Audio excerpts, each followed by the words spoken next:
Welcome into Duval Daily, presented by GenJag.com. I'm Jordan Lugo. Thanks so much for tuning in here on Monday, October 16th. Right now, we're talking Jaguars Colts. The Jaguars dismantled the Indianapolis Colts in Jacksonville, 37-20. This makes a sweep for the Jaguars over the Colts in 2023. They were able to beat them in week 1 as well. They've beaten them both times by double digits. They defend their home turf for the first time in 2023. They were 0-2 previously in Jacksonville. Get their first win at home in front of the home fans there at Everbank Stadium. They keep the streak alive as well at home against the Colts. The Colts have not beaten the Jaguars in Jacksonville since 2014. Unbelievable stuff. Now, we do have to talk about it. Trevor Lawrence at the end of the game tweaked his knee late on a play that was inconsequential. You want to blame Press Taylor for that? You want to blame the play calling for that?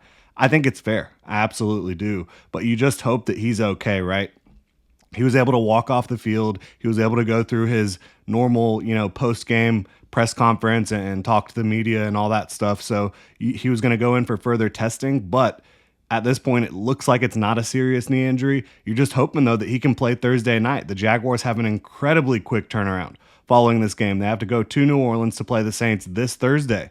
So it's going to be a quick turnaround if Trevor Lawrence can get out there. You hope that he can, but we're just going to have to wait and see what we get with more information. Hopefully you'll learn something this morning, maybe later this afternoon, on Trevor Lawrence. The Jaguars are now 4-2. They are in sole possession of first place in the AFC South, fourth place in the AFC overall, but just one game back of the conference lead, with the Chiefs and Dolphins both being 5-1. So this is a Jaguars team that has positioned themselves well heading into this middle stretch of the season. Week 7 coming up here, again against the Saints, Thursday Night Football. Looking at this game, though, DeJuan Smoot made his return, which was absolutely awesome. Had a tackle for loss on his first drive back. So just a awesome story, right? A guy who had an Achilles injury in December was able to get back from that quickly, was able to rehab and really push himself to get back as fast as possible, comes back in October, has an impact for the Jaguars immediately. Josh Allen, he dominated Bernard Ryman.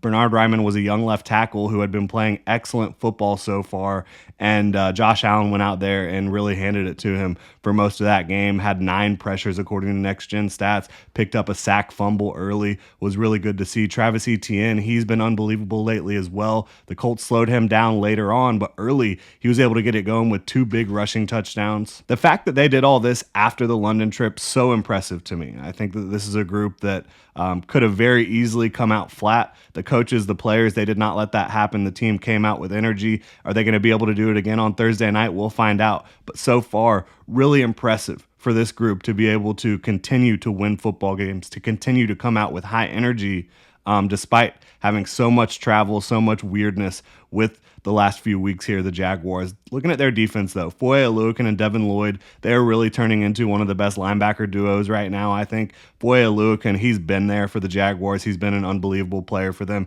He was making stop after stop after stop after stop for the Jaguars. He got his hands on a football as well, couldn't quite haul it in. Devin Lloyd, with the thumb injury, he had a cast on his thumb. He had an opportunity to pick off a bunch of interceptions today and couldn't quite haul them in because of that thumb, unfortunately for him, but he had a really good day as well. I think that Foye Oluokun and Devin Lloyd, you can feel really good about that group moving forward, that duo, and obviously a Chad Muma as your third linebacker. I think you feel very good there. Andre Sisco and Rayshon Jenkins, they both got interceptions for the Jaguars today. That safety duo is playing really well. I know I've talked about Andre Sisco a lot, and I think that Sisco is playing some of his best ball. Probably is playing the best ball of his life right now, young career. But so is Rayshon Jenkins. This is a guy that doesn't get talked about quite as much because he's not as much of a ball hawk as Sisco. But Rayshon Jenkins is playing the best ball of his life as well. This safety duo, a lot of these defenders, as a whole and individually, playing really good ball. Brandon McManus talking about the Jaguar special teams. He was able to have 3 big field goals for them. Just all-around performance for the Jaguars. Really good stuff. 37-20. You basically stop the run against the Colts, they're in trouble. If they can't get their running game going, they're not going to be able to have a very successful offense, and that's how it went down. Gardner Minshew had probably the worst game of his career. Their offensive line didn't perform against the Jaguars' defensive front. Again, next up, the Saints on Thursday Night Football. We'll get into that over the next couple days. Really appreciate y'all tuning in. Hit me up on Twitter at Jordan DeLugo. You can follow Generation Jaguar at Generation Jag. Hit that like and subscribe button on YouTube. Check out genjag.com/shop. Pick up some new Duval gear. Y'all have a good one.